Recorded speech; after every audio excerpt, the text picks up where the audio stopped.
Hi, I'm Suresh Venkateswaranian. I direct the Center for Tech Responsibility at Brown University. I'm also a Data and Society board member, and for years before that, I've been an active, enthusiastic participant in the work of Data and Society. I'm very glad to be here. Here to introduce our wonderful panel, folks who've been, as Charlton mentioned, part of Data and Society, past, present, and future. And I'll read out their short taglines, and I'll invite them on stage after that. First, my former boss, Alondra Nelson, is the Harold F. Linder Professor at the Institute of Advanced Study at Princeton University, and advisor and former board member at Data and Society. John Palfrey is president of the MacArthur Foundation and a former Data and Society board member. Felicia Wong is president and CEO at the Roosevelt Institute and a Data and Society advisor. Please welcome our panelists on stage.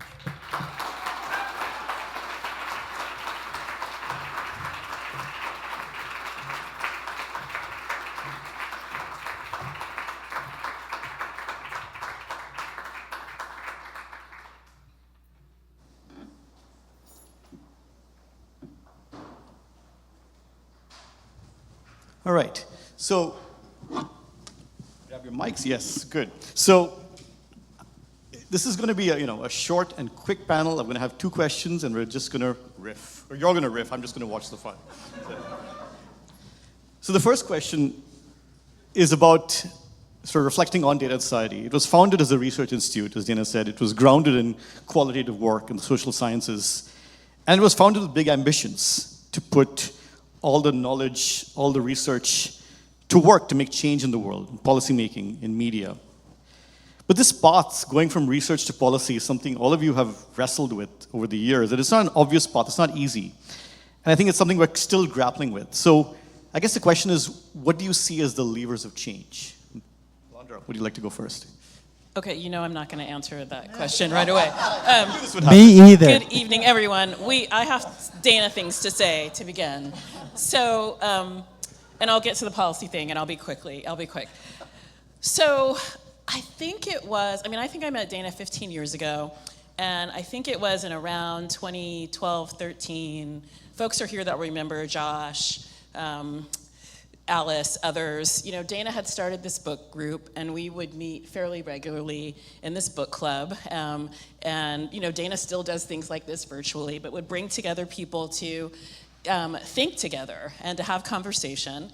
And I think around 2013, at some point, on a sidebar after one of these conversations, Dana said to me, "I think I'm going to start an organization." And I was like, wow, what? Who does that? Dana Boy does that. It was just kind of like apropos almost of nothing. And she, had a plan and had an idea for it. And then, I don't know if it was a couple weeks or a couple months later, there were a group of us women at dinner. And we're at dinner, downtown. And Dana said, "I think I found the space." And we were like, whoa, you're serious about this? This is like a thing. There's like a space. And so we went after dinner. After dessert, we walked to what would be the Data and Society space. And it was like unpainted walls. And, it was like the space was not built, but in her imagination, it had been envisioned. And it was just the most, I guess I want you all to imagine going from ideation to unfinished space to this moment tonight. And to really appreciate how much of that was the true force of nature that is Dana. And to appreciate also that quite a lot of that was also Dana putting all of her personal capital and resources to bear on this work. Not just the building, we call it a field now, but she really understood that it had to be a community and built it that way intentionally. She also really appreciated from the very beginning, giving her work at Microsoft and her academic background, that it had to be what we now call multi-sector, but that was always kind of a natural thing for the Data and Society space. It was natural and a necessary thing. But Dana could have had, I think a very good life at Microsoft that she still has as a partner, but she took Microsoft money, she took philanthropy money, she called in every chip and every marker to create this community. And so I want people to understand, I think someone earlier this evening used the word audacity, the audacity of a woman saying, I'm going to start a new type of organization, not just an organization, but a new type of organization that brings together researchers and people from industry and policymakers, that breaks down the wall and says that anybody can be a researcher. I'm looking at Alex Rosenblatt, who wrote the world's best book on Uber. Yeah. As a fellow at Data and Society, not an academic, doesn't have a PhD, was a leader and is an intellectual leader in the field. And Dana made that possible. And I want to point out also that Dana made space for women to do tech policy in a way that was distinct. So that must be said. Two other things, and then I'll get to your policy question. Another is that Dana understood that this network building also meant building capacity in lots of other organizations. So we now have, those of us who work in policy spaces in Washington, D.C., we know there's something called the Civil Rights and Technology Table. Data and Society helped to build that Civil Rights and Technology Table, and to help a lot of these legacy civil rights organizations, of some of which we are members of and partner with, move from thinking about technology as sort of AT&T and as the principal relationship, and a really important relationship. I mean, these were historically sometimes communities that are still now trying to get broadband, but were then trying to get telephone cables, right? These were important alliances and conversations, but needed to be sort of moved such now that we have this week, Senator Markey introduced the AI and Civil Rights Act, built off of model legislation that was introduced, that was created by the Lawyers' Committees for Civil Rights. So I mean, I want us to also understand the kind of impact of that work.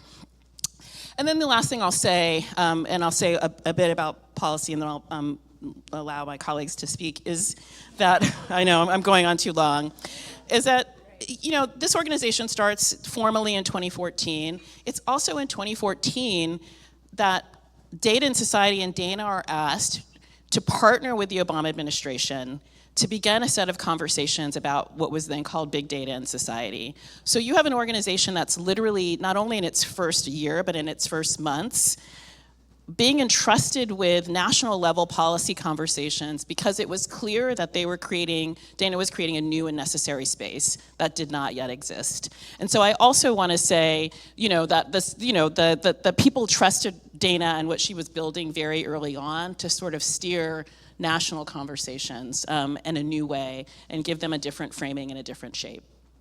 So what was your question about policy? I'm sorry, there was something about policy. I've forgotten already. No, I'm kidding. Okay, that was sort of a policy. I can pass to John, who's also gonna disobey. Who just wants to hear Alondra Nelson talk all night? Is that anybody else? we just turn it over. Yeah, we're all good. And talk about women in tech policy. Somebody who has changed the world is Alondra Nelson. Woo! The first social scientist to lead the anyway, keep going. Suresh introduced Alondra as his former boss. I can now say Alondra is one of my bosses as a board member of MacArthur Foundation, which I'm delighted about. I am going to disobey. If you really want an answer to the question, I can try. I've already given up. It's this fine. was this. No, you'll actually answer the question, and it'll be awesome. We were told this wasn't supposed to be a Data and Society or a Dana Fest. It is. We're doing it. And so I am going to devote my couple cycles to two Dana stories as well, because I think they're illustrative. And they sort of answer the question, because I think the answer to the question is a combination of audacity and vision. So that's the answer. And then Felicia can answer it seriously. Although that's a serious answer.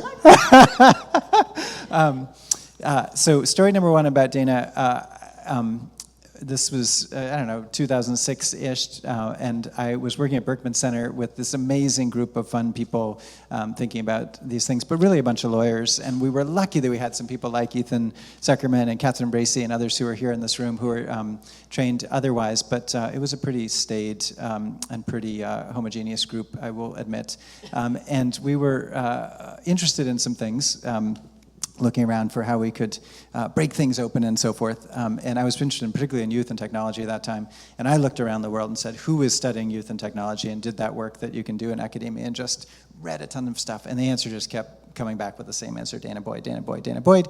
Dana Boyd at that point, let's be clear, was not Dr. Dana Boyd. Dana Boyd was in a PhD program, but already fully changing the world, which I think is part of your Alex story in a moment.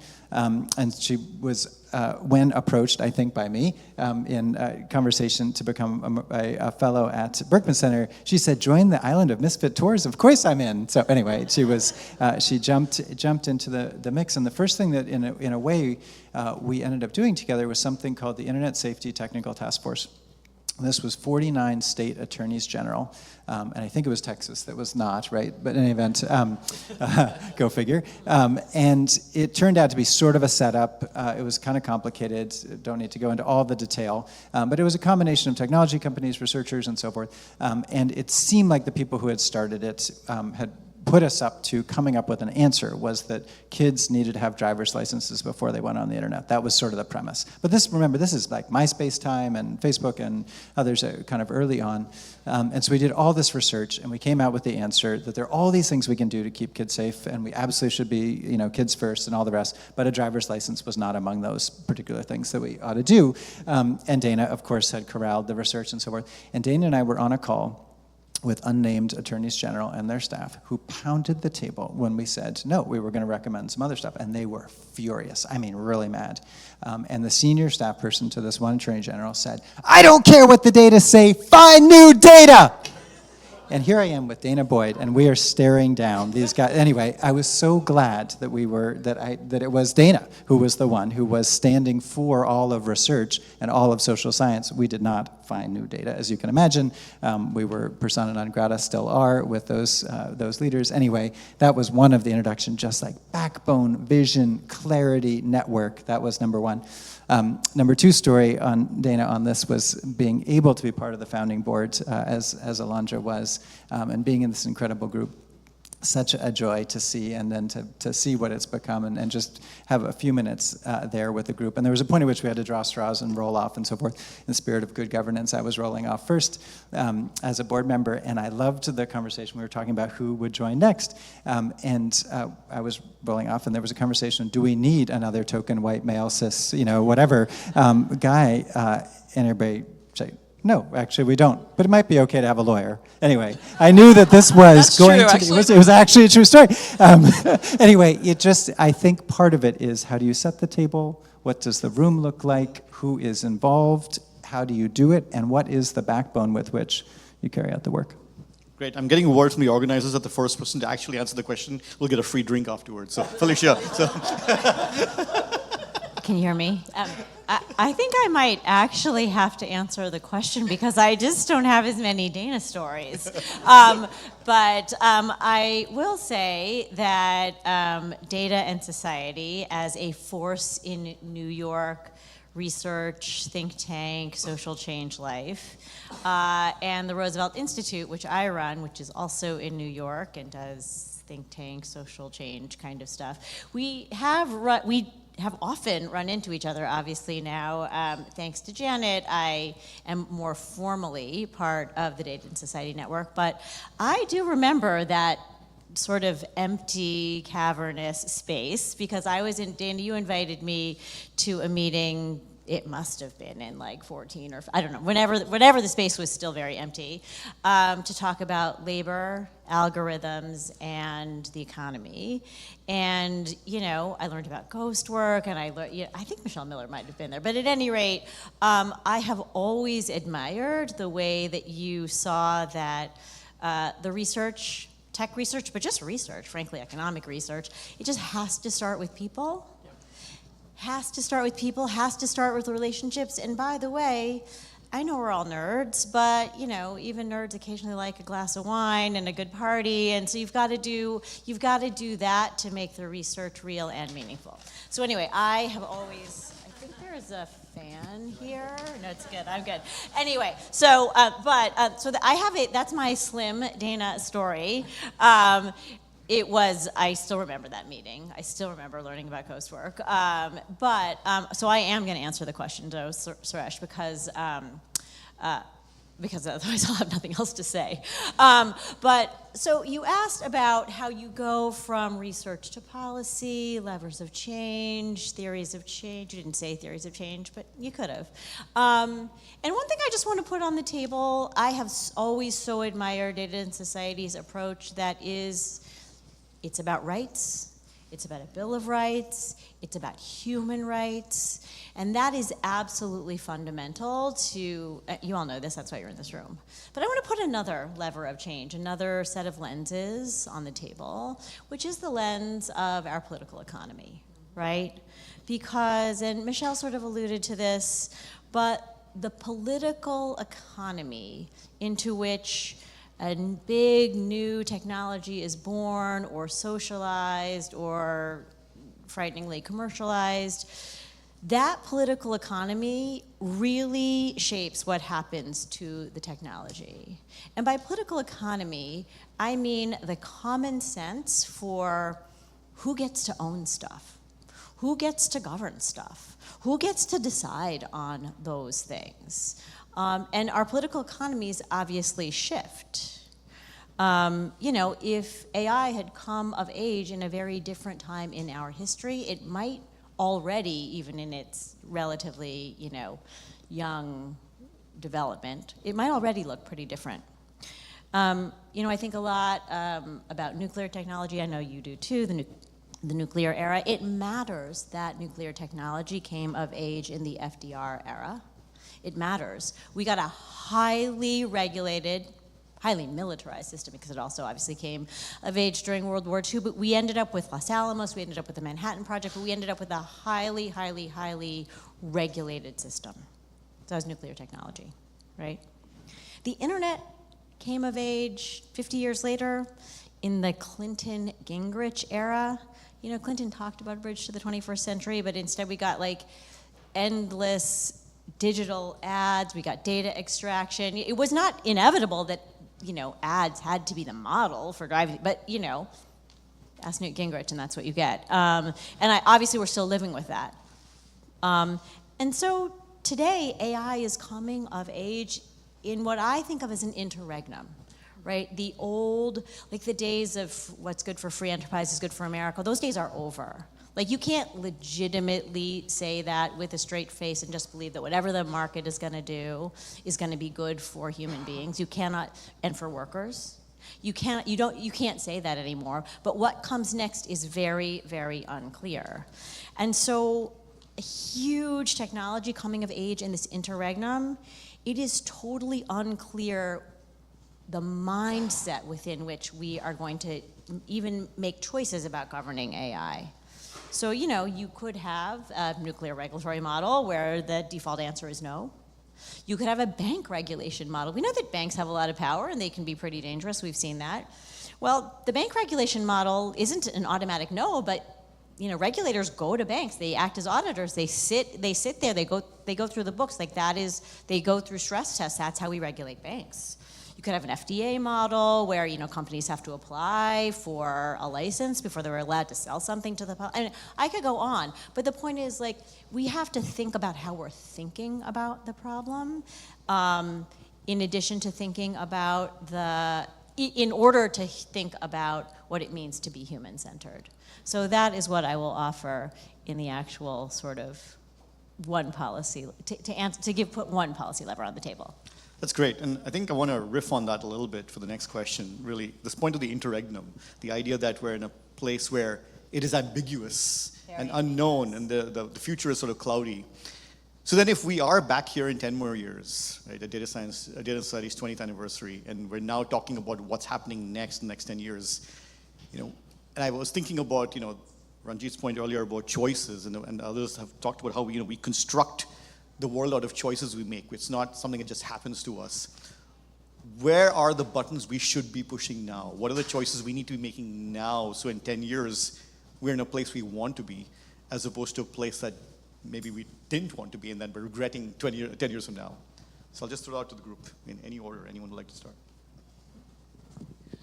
I would say, and folks who know me have heard me say this, you've got to be ready for what happens when you win. And I think that part of what this moment is the successful creation of a community in a field, the successful ability, Ranjit did such an eloquent job of sort of explaining what socio-technical is, of making that a policy option for framing how you think about technology that didn't exist a decade ago in a lot of conversations. And so, I think the challenge for us and the sort of goal for us is to figure out what's next, because we've actually succeeded. And I think a lot of the work that we did was as underdogs and sort of not being at the table and forcing your way to the table and sort of forcing conversations about reframing how to think about technology and policy together.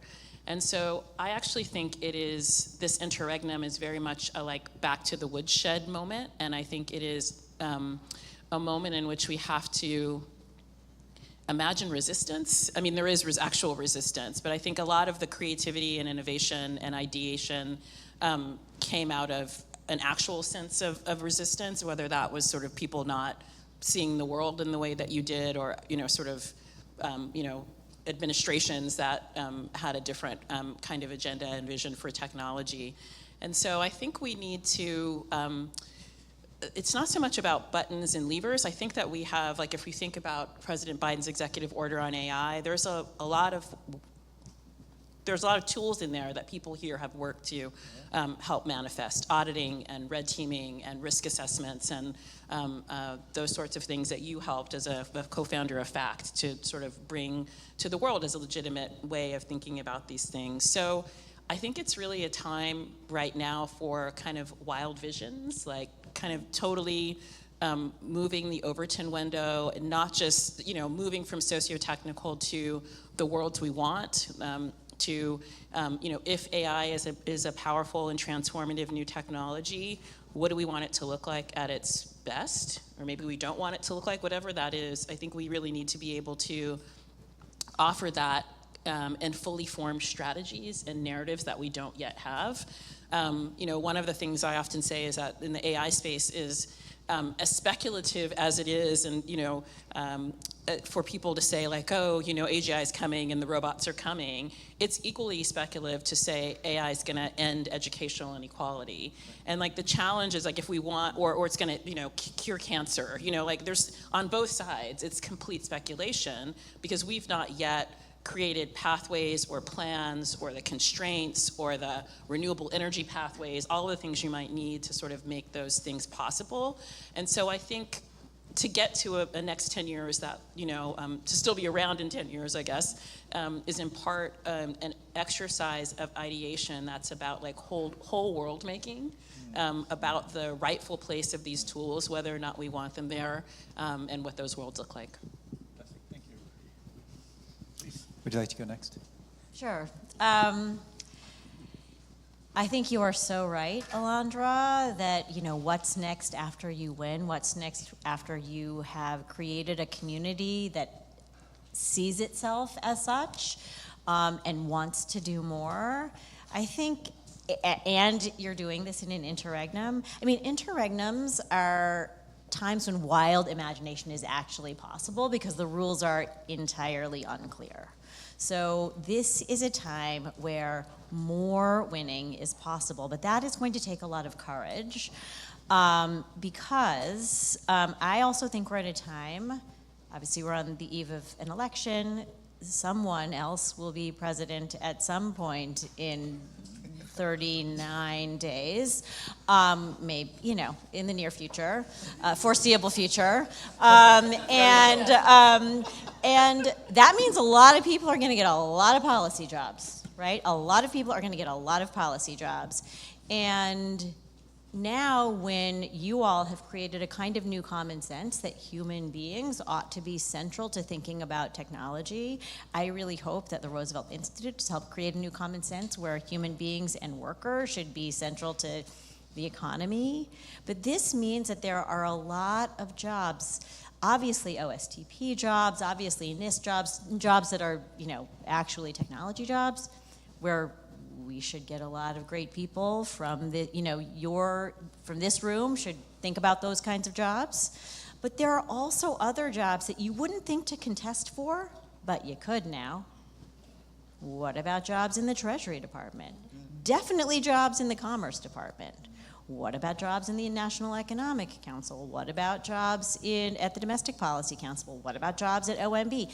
I'm not saying that, it's my job to say that, governance matters, and I'm not saying governance is the only thing. But I do think that governance really matters, and it takes courage to think that, okay, I'm actually going to step into a role where I'm going to make the rules, or I'm going to make sure that the president's EO not only continues, but is actually implemented well. That's going to be on me, and so we are in this moment, you all, and I think those of us who are in the political economy space too, we are in this moment where we have to actually say, what's it going to mean to step from the outside to the inside? And last thing I'll say about this, when we do this, we need to do it together, because you do not want to be the only person in that room.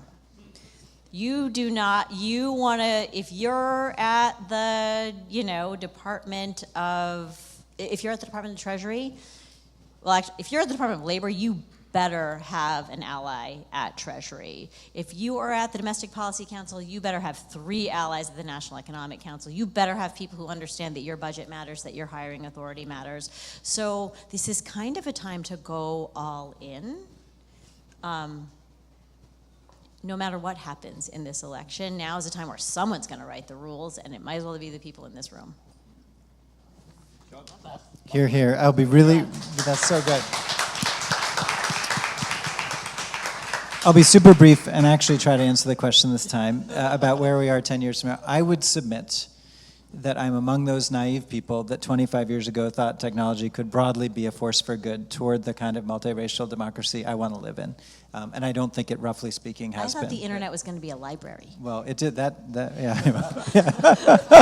another conversation. Supreme Court has struck that down. Yeah, Yes. seriously. There is a role for lawyers still in this whole thing. We can stand, but basically, I do not think it has been a progressive force over 25 years. There are some good things about it, but I would love to see in this next 10 years that by virtue of this incredible diverse set of big brains and incredible workers, that we can together make it genuinely a force for that. And obviously, we have consequential elections and various things between here and there, but I do think that we can learn from the last quarter century and take a different course. And I think it's going to take this incredible group that has been broken open and reconstituted and turned into a network by Janet and all of you, and Dana, of course, and happy to be arm in arm and in solidarity with all of you in that fight. On that note, I just want to thank our panelists. Thank you very much.